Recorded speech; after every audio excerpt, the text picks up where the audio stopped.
Madame, monsieur, bonjour. Trop opaque, trop complexe, victime d'une mauvaise image, l'apprentissage et la formation professionnelle semblent ne pas donner satisfaction en France. Un projet de loi présenté le 27 avril dernier a pour objectif de faire de cette filière une voie d'excellence. Quel est le contenu de ce texte? Quelles conséquences pour les élèves, les entreprises et les régions? C'est le thème de Dimanche en politique. Invitée de cette émission, Catherine Fabre, en duplex de notre studio de Paris, députée La République En Marche, députée de Gironde, élue en juin dernier, rapporteure de la réforme de la formation professionnelle à l'Assemblée nationale. Madame, bonjour. Bonjour. Et puis Alain Rousset, président de la région Nouvelle-Aquitaine, président socialiste de cette nouvelle région. Madame, monsieur, merci d'avoir accepté l'invitation de Dimanche en politique. Nous allons entendre vos précisions, vos réactions concernant ce projet de réforme. Mais dans cette émission, nous avons souhaité également aller au plus près des centres de formation des apprentis. Nous sommes en direct de Poitiers en compagnie de Jérôme Villain de France 3 Poitou-Charentes. Jérôme qui est au contact justement des enseignants et des élèves, Jérôme. Ouais, bonjour, bienvenue au centre de formation et d'apprentissage Aftral de Poitiers dans le quartier du Porto, un CFA spécialisé dans la filière transport et logistique, une filière qui représente aujourd'hui 9% des salariés en France, soit près d'1,5 million d'emplois. Alors ici, on forme des apprentis pour qu'ils obtiennent un CAP conducteur routier, mais on peut aussi les emmener jusqu'à un bac+3 avec par exemple un diplôme de responsable en logistique. De tout cela, bien sûr, on va en parler dans quelques instants avec une élève de première année de CAP et un formateur. Merci Jérôme, on vous retrouve en effet tout au long de cette émission. Catherine Fabre, en France, 1 300 000 jeunes ne sont ni à l'école, ni à l'université, ni en apprentissage, ni en emploi. Qu'est-ce qui ne marche pas ? Ben voilà, bonjour, vous mettez d'entrée le doigt sur ce qui ne va pas du tout, c'est-à-dire que l'apprentissage, ça fait déjà plus de 30 ans qu'on essaie de le faire décoller en France, de le développer, parce qu'on sait tous, on est tous convaincus que c'est une filière d'avenir, une filière d'excellence. Pourquoi ? Parce que finalement, les personnes qui suivent un cursus en apprentissage arrivent très très bien à s'insérer professionnellement sur le marché du travail. Alors ce constat, on le fait depuis des années, mais qu'est-ce qui ne marche pas aujourd'hui? Qu'est-ce qui fait que cette réforme est obligatoire selon vous? Qu'est-ce qui ne fonctionne pas? Ce qui ne fonctionne pas aujourd'hui, à mon sens, plusieurs choses, mais je pense déjà ce qu'on porte centralement, c'est que la gouvernance finalement de la manière dont on gère, dont on régule l'apprentissage est trop rigide et ne permet pas finalement à des CFA ou à des entreprises qui chercheraient à recruter des jeunes ou à des jeunes qui chercheraient à rentrer en apprentissage, ne leur permet pas pleinement de le faire. Il y a encore un potentiel de développement que l'organisation actuelle ne nous permet pas de développer. Alain Rousset, vous connaissez bien le dossier de l'apprentissage, vous travaillez sur ce thème depuis des années. En France, il y a aujourd'hui à peu près 400 000 apprentis. C'est 7%, je crois, de la population des 16-25 ans. C'est très peu par rapport aux autres pays européens qui ont un taux de chômage très bas. C'est un échec ? Je ne sais pas si ça s'appelle un échec, parce qu'il y a d'autres formations professionnalisantes comme les lycées professionnels, j'y reviendrai tout à l'heure, où le taux d'insertion est aussi fort, parce que dans les CFA, vous avez un taux de décrochage pendant l'apprentissage qui est important. Mais je partage avec le gouvernement le sentiment que, un, c'est une filière d'excellence, deux, qu'il faut développer cette filière. Là où je m'interroge, c'est que tout le monde veut bien reconnaître au niveau gouvernemental en France qu'en Aquitaine, en Nouvelle-Aquitaine, nous avons mis en place un système depuis 3 ans simplement, qui est efficace avec une augmentation du nombre d'apprentis considérable et qu'on tire le tapis sous les pieds. Alors pourquoi il n'y a pas cette appétence pour l'apprentissage? Pour plusieurs raisons. Première raison, un problème culturel. L'éducation, ça doit être la filière normale de l'éducation nationale et il faut que l'éducation nationale bouge. Il faut que les lycées professionnels basculent dans l'apprentissage. Parce que la réserve de population, c'est les 700 000 lycéens de l'enseignement professionnel. Ça ne peut pas être les lycéens, ça ne peut pas être les élèves ou les jeunes dont vous parliez tout à l'heure, qui ne sont ni au travail, ni en apprentissage, ni à l'école. Là, ce sont des jeunes en échec pour lesquels il faut qu'il y ait une action spécifique. Deuxième cause, l'État pendant longtemps des CFA. Je rappelle que les CFA sont gérés par des organisations patronales. On va revenir sur les détails, sur la gestion. Oui, je pense qu'il faut bien que nos auditeurs comprennent qu'aujourd'hui, 70% des apprentis sont dans des entreprises de moins de 11 salariés. On va revenir justement sur ces chiffres. Et le troisième point, il y a eu une baisse à partir de la crise économique entre 2006 et 2012, qui fait que si les régions n'avaient pas été là pour maintenir un certain nombre de CFA pendant ce cycle économique mauvais, où il y a eu une baisse du nombre d'apprentis et une baisse du nombre d'apprentis pris dans les entreprises, les CFA, notamment de milieux ruraux, auraient fermé. On va revenir sur ce point qui est très important, on y reviendra au cours de cette émission. Mais avant d'aller plus loin et d'évoquer le contenu de la réforme, je vous propose de regarder ce que représente l'apprentissage en Nouvelle-Aquitaine, et je vous propose de regarder les chiffres clés en compagnie de Marie-Pierre Dabrigeon. L'apprentissage, un pont entre le parcours scolaire et le monde du travail. 38 450, c'est le nombre d'apprentis en Nouvelle-Aquitaine. 45% d'entre eux préparent un CAP ou un bac pro. Plus de 80% obtiennent leur diplôme. L'étudiant en alternance est un salarié de l'entreprise, sous contrat à durée déterminée de 1 à 3 ans selon le métier. 70% des apprentis sont en contrat avec des entreprises de moins de 10 salariés et plus de 60% trouvent un travail à l'issue de leur formation.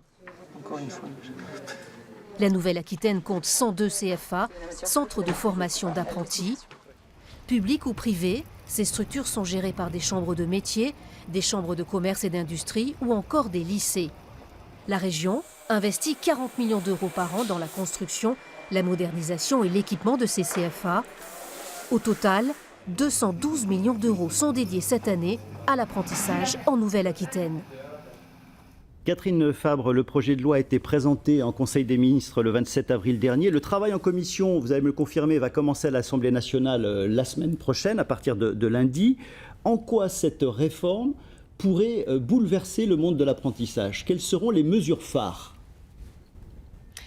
D'accord. En fait, l'idée, comme je vous disais, il y a d'abord une réforme de la gouvernance. L'idée, c'est qu'on fait confiance au CFA pour se développer, construire des relations avec les entreprises, construire des relations avec les jeunes. Et il y a le principe très nouveau du financement au contrat. C'est-à-dire que lorsqu'il existe un contrat entre une entreprise et un jeune, on sécurise ce contrat donne lieu obligatoirement à un financement. Ça veut dire quoi? Ça veut dire que demain, un jeune qui arrive, on ne lui dira plus on n'a plus de place, reviens l'année prochaine. Ou une entreprise qui trouve un jeune, on ne lui dira plus, effectivement, la formation n'ouvre pas parce que vous n'avez pas eu l'autorisation administrative, le CFA n'a pas eu l'autorisation administrative pour que cette formation ouvre. Donc l'idée, c'est vraiment un élève, un étudiant, un apprenti qui cherche un stage, une entreprise sera certain d'obtenir justement ce stage dans une entreprise. Souvent, c'est un échec à cause de ça aujourd'hui. Les apprentis ne trouvent pas toujours une entreprise prête à les accueillir. Là, vous allez trouver la formule qui permettra de mettre en adéquation les deux mondes? Non. On ne va pas trouver la formule magique qui mettra en adéquation toutes les demandes, mais c'est un vrai problème. Mais en revanche, quand cette rencontre aura été faite, on sécurisera le fait que la formation pourra se faire. Or, jusqu'à présent, ce n'était pas le cas. Mais si c'est le cas dans la quasi-totalité des cas, parce que dans notre région, dans votre région, l'émission tout de suite là, nous a montré qu'on avait une augmentation du nombre de CFA, du nombre de formations. On a créé 284 formations, en partenariat total avec les branches professionnelles. Et d'ailleurs, la démarche qui est la mienne, au nom de la région, est totalement rencontre l'accord du MEDEF, rencontre l'accord des branches professionnelles et rencontre l'accord des chambres des métiers. Une autre des difficultés qu'on a oubliées, qui est conjointe à celle que j'évoquais tout à l'heure, c'est que les entreprises les plus importantes, plus de 100 personnes, 200 personnes, prennent très peu, sauf exception d'apprentis. Et ce qui est contradictoire, cette réforme qui a été voulue par le MEDEF, Le MEDEF qui le regrette d'ailleurs aujourd'hui, parce qu'il commence à s'affoler de voir qu'en fait l'autorité va basculer au niveau central dans une structure qui va s'appeler France Compétences, qui va décider du coût de la formation. Et le risque que l'on aura, c'est que qu'est-ce que je fais de Felletin? Qu'est-ce que je fais de Chasseneuil? Qu'est-ce que je fais de tous les CFA vous avez bien voulu le montrer tout à l'heure, que l'effort massif d'investissement de la région est en train de renouveler, donc avec une appétence. À Chasseneuil, plus 17% d'apprentis à la dernière rentrée. Qu'est-ce qui va se passer demain quand on aura tout concentré à La Rochelle, à Bordeaux, à Poitiers ou à Limoges? Vous imaginez le déménagement du territoire que les centres de formation enfermants vont apporter. Alors justement, on va aller sur le terrain. Qu'est-ce qui va rester pour recruter au niveau des entreprises? On va retrouver Jérôme Villain, qui est donc à Poitiers, CFA du Porto à Poitiers. Certains élèves ont fait le choix de l'apprentissage et ne le regrettent pas, visiblement, Jérôme. Ah, c'est clair, je suis avec Léa Cadouot. Bonjour Léa. Bonjour. Vous êtes en première année de CAP conducteur routier. Qu'est-ce qui a motivé votre venue ici au CFA du Porto? Ce qui m'a motivé, c'est surtout qu'on puisse avoir un salaire. Parce que la formation dure 2 ans. Et au lieu d'être assis derrière une table, on puisse travailler, avoir un salaire et pouvoir voir professionnellement le domaine transport routier. C'est pour ça que vous avez choisi un CFA pour pouvoir faire l'alternance en même temps que l'apprentissage? Oui, c'est ça. En quoi c'était important pour vous? Pour vraiment pouvoir être comme salarié. Et dans la vie active déjà, voilà, quasiment, quoi, finalement. Qu'est-ce que vous attendez précisément de ces 2 années de formation? Ce que j'attends, c'est déjà d'avoir mes permis, avoir la réussite aux examens et pour pouvoir rouler et être autonome. D'être autonome en 44 tonnes oui, en transport international. Déjà aujourd'hui, vous pouvez conduire le véhicule qui est juste derrière vous. Ça aussi, c'est quelque chose, j'imagine, qui vous intéresse dans le CFA, c'est d'avoir le matériel à disposition tout de suite. Oui, c'est ça, et pouvoir conduire directement un gros camion. Et vous avez le sentiment d'apprendre concrètement un métier ici, c'est ça l'idée? Oui. Concrètement, oui, on apprend plein de choses. Ça se mesure comment, ça, concrètement, le fait d'apprendre un métier? En quoi c'est concret, justement, d'être au CFA? C'est concret parce qu'on n'est pas toujours derrière une table. Et puis, on peut apprendre, on conduit, on a des heures de conduite. On est dans les véhicules. Les formateurs nous apprennent comment gérer, anticiper la conduite et tout ça. Et le déchargement, le chargement... Tout ce qui fait le métier. Oui, voilà. Et du coup, à plus long terme, l'idée pour vous, je crois que c'est de pouvoir avoir votre propre entreprise de transport, c'est ça? Oui, c'est ça. Je voudrais passer mon attestation de capacité pour pouvoir soit reprendre ou créer une entreprise et pour pouvoir... je verrai à la suite. Et ça, justement, parce que c'est une autre formation, pour le coup, avoir sa propre boîte, la gestion, tout ce genre de choses, c'est aussi un peu appris dans cette formation CFA, ou est-ce que vous allez avoir à faire une autre formation finalement? Non, ça sera au CFA. C'est une formation le vendredi soir et le samedi après-midi. C'est ici, au CFA. Eh bien, écoutez Léa, merci beaucoup et bonne chance pour la suite de votre formation. Merci. On vous retrouve tout à l'heure en fin d'émission. Catherine Fabre, pour bien revenir, puisque vous défendez cette loi à l'Assemblée nationale, vous êtes rapporteur de cette loi, je voudrais revenir quand même sur les points forts. On a eu du mal à percevoir tout à l'heure quelles seront les mesures fortes par rapport à la situation actuelle. Déjà, quelque chose qui va changer et qui est très important, c'est que les branches vont décider finalement la partie professionnelle du diplôme qui se fera en CFA. Donc les diplômes seront beaucoup plus adaptés aux besoins des entreprises et prépareront beaucoup mieux les étudiants, par exemple, au diplôme. Ensuite, il y a toute une série de mesures pour revaloriser le statut de l'apprenti, pour que l'apprenti, finalement, s'y retrouve encore plus, avec une revalorisation de la rémunération pour les plus jeunes, des aides pour passer le permis de conduire. Il y a la possibilité... Une aide de 500 euros. La possibilité de partir à l'étranger en formation Erasmus pour des périodes longues.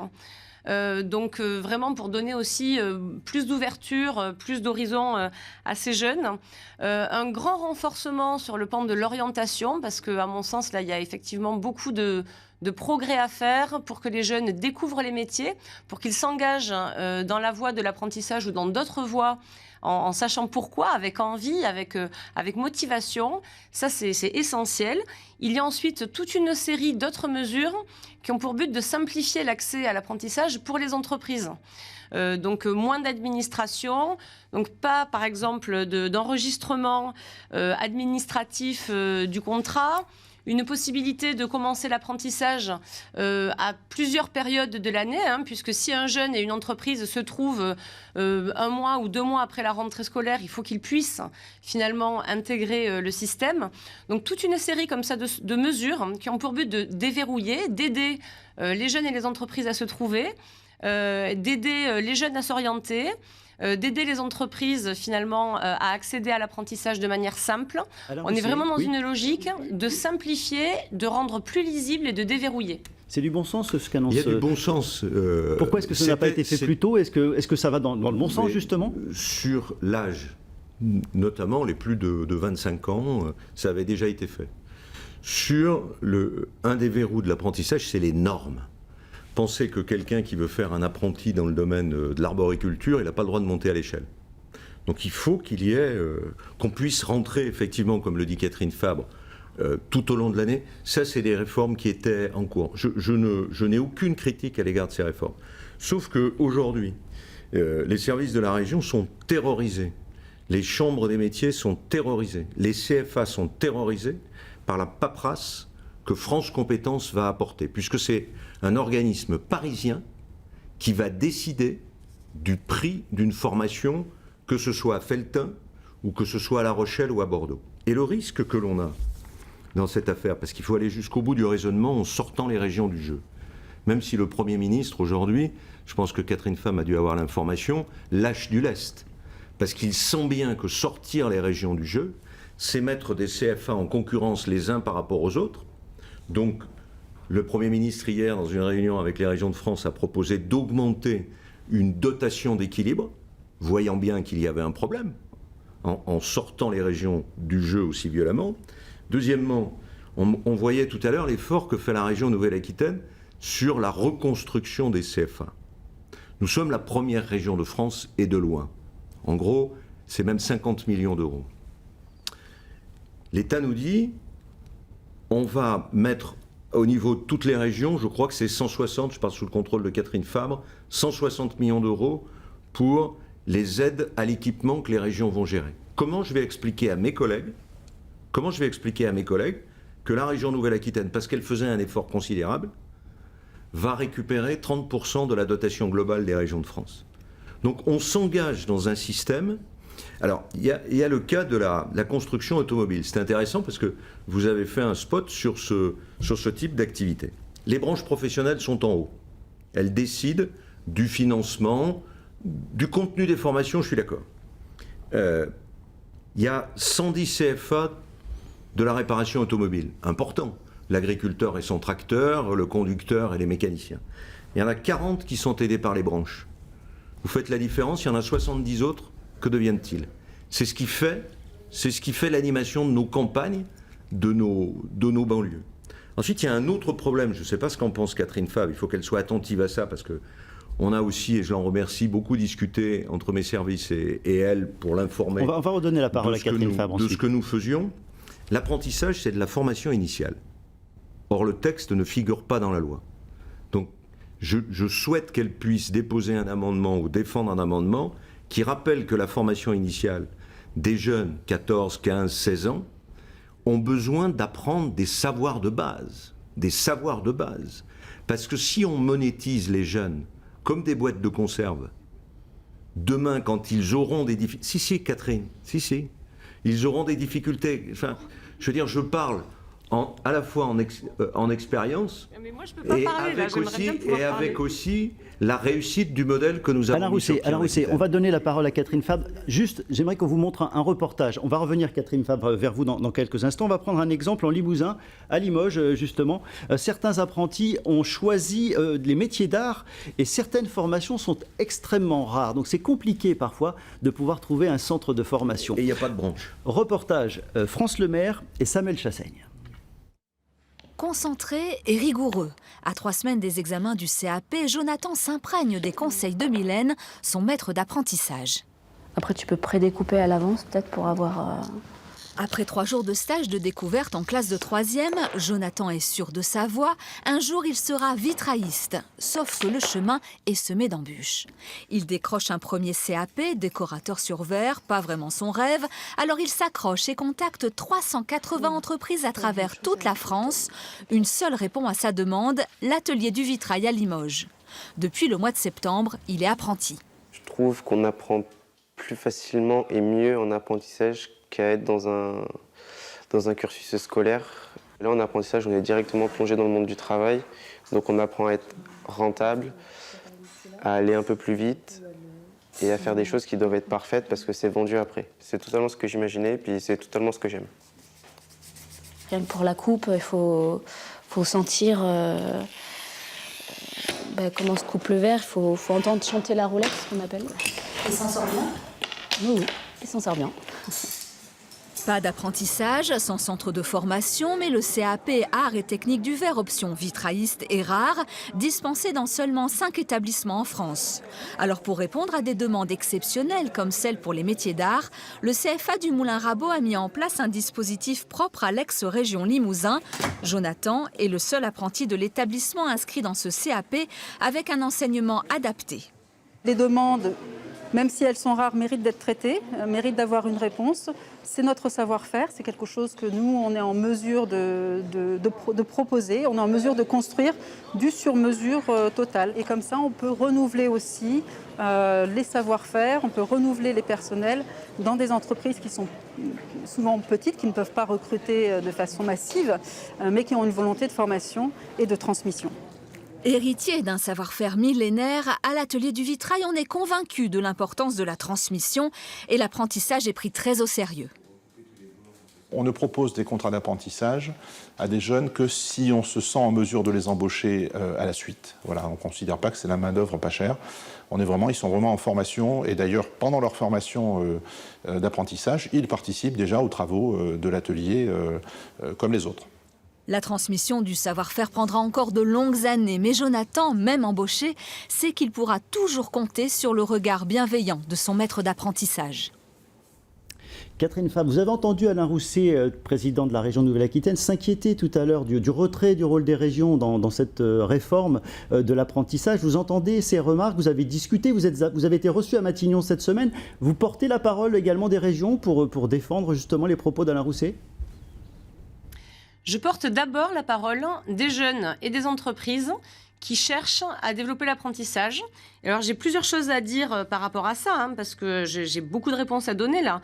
Monsieur Rousset me dit les chambres de métiers et d'artisanat s'inquiètent, mais le président de la chambre des métiers et d'artisanat soutient complètement la réforme.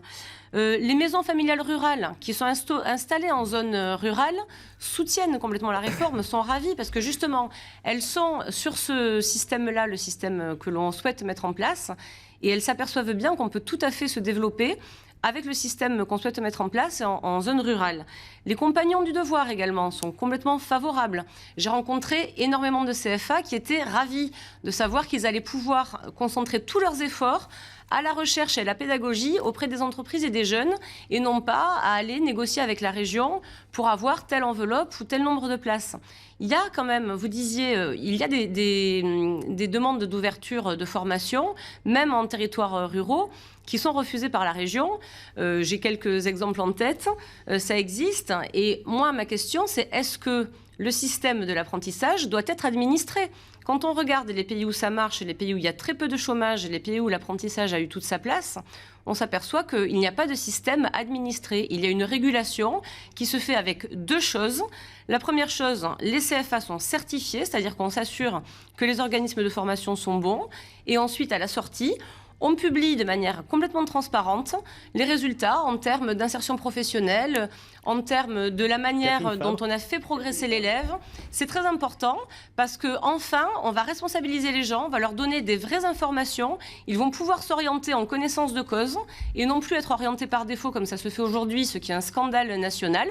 Et donc moi, je pense que les jeunes ont tout à gagner avec cette réforme. Donc Catherine ça, Fabre, je voulais c'est m'inscrire noté. en faux par rapport à ça. C'est noté, Catherine Non, Fabre. non, On va je revenir vous voir. termine. Non, non, oui, Excusez-moi. écoutez, on va écouter les enseignants également. C'est important de donner la parole aux enseignantes. Oui, alors je reprends la parole ensuite. On revient vers vous. On va retrouver Jérôme Villain, donc au CFA du Porto à Poitiers, parce qu'en effet, les enseignants, les formateurs ont un rôle essentiel à jouer. Jérôme, et j'imagine qu'ils ont un regard pointu, affûté aussi sur cette réforme et sur les enjeux. Oui, absolument. Je me trouve avec Philippe Vallat. Bonjour Philippe, vous êtes formateur principal pour les CAP conducteurs en 2 ans. Léa, avec qui j'étais tout à l'heure, est une de vos élèves. À 18 ans, elle va pouvoir conduire un poids lourd. Et ça, ce n'est pas possible sans le CFA. Expliquez-nous ça.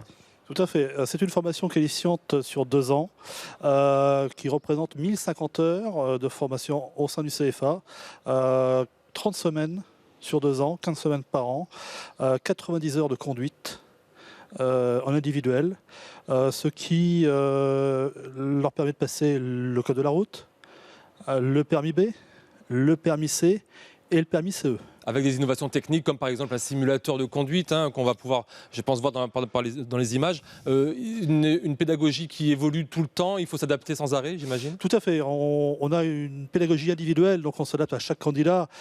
C'est comme une formation traditionnelle au permis où chaque élève progresse à une façon différente.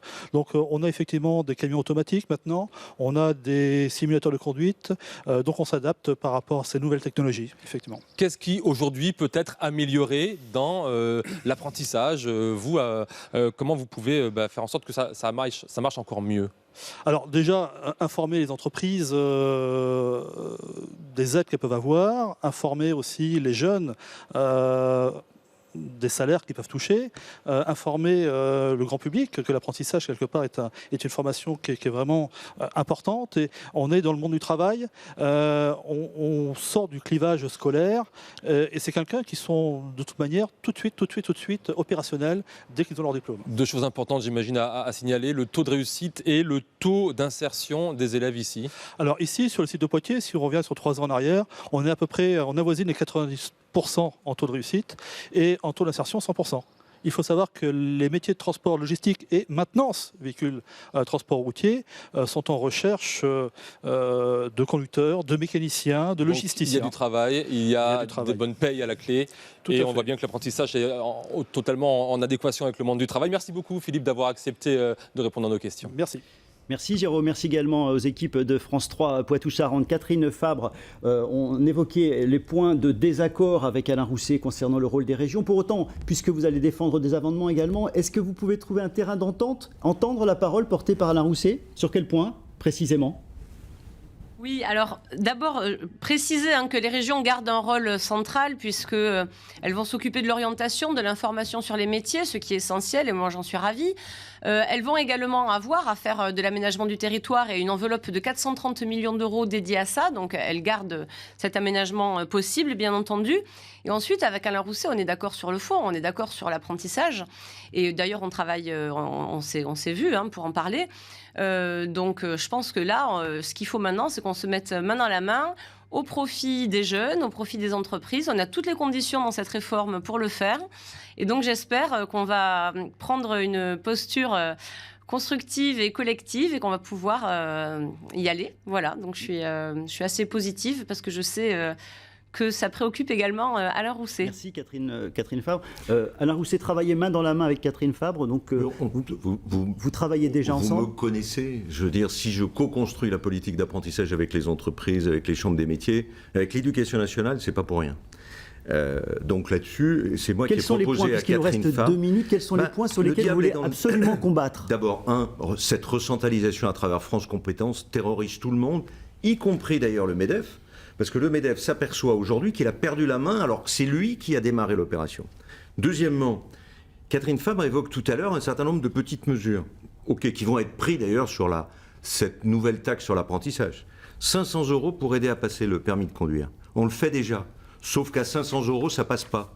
Nous, on met 1 000 € en région Nouvelle-Aquitaine. Parce qu'il faut ce chiffre pour aider des enfants qui ont besoin de l'ascenseur social. La boîte à outils. Je ne sais pas si Catherine Fabre, on lui a dit combien coûte une boîte à outils pour un menuisier, pour un boucher, pour un mécano. C'est parfois entre 5 à 600 euros. C'est la région qui avance l'argent et qui les aide. La mobilité, l'hébergement, parce que les apprentis ne sont pas très mobiles. L'aménagement du territoire également. L'aménagement du territoire, c'est un risque majeur. J'espère me tromper, mais aujourd'hui, on voit bien que quand on dérégule, quand on nous dit à Paris, chez Muriel Pénicaud, la loi de l'offre et de la demande, après le reste, on s'en fout, les jeunes se débrouilleront. Les jeunes, c'est pas des boîtes de conserve. C'est pas des boîtes de conserve. Et prenez un CFA en Limousin, pas dans une ville, mais en campagne. Que va-t-il se passer si demain, il n'a pas le niveau d'intervention? Est-ce que les régions pourront équilibrer cela? Catherine Fabre parle de 430 millions d'euros. Moi, ce n'est pas ces chiffres que j'ai. Il faut conclure. C'est 2 fois moins. C'est 2 fois moins. Je sais que le Premier ministre, conscient de l'erreur de l'orientation de ce texte, est en train de nous donner un peu plus de moyens. J'espère qu'avec Catherine Fabre, on pourra se battre ensemble pour faire avancer. Catherine Fabre, Alain Rousset, merci d'avoir accepté l'invitation de Dimanche en politique. C'est la fin de cette émission. Vous pouvez revenir sur ce dossier de l'apprentissage en Nouvelle-Aquitaine sur le site de France 3 Nouvelle-Aquitaine. Dans un instant, le flash de la mi-journée. Excellent après-midi. Merci.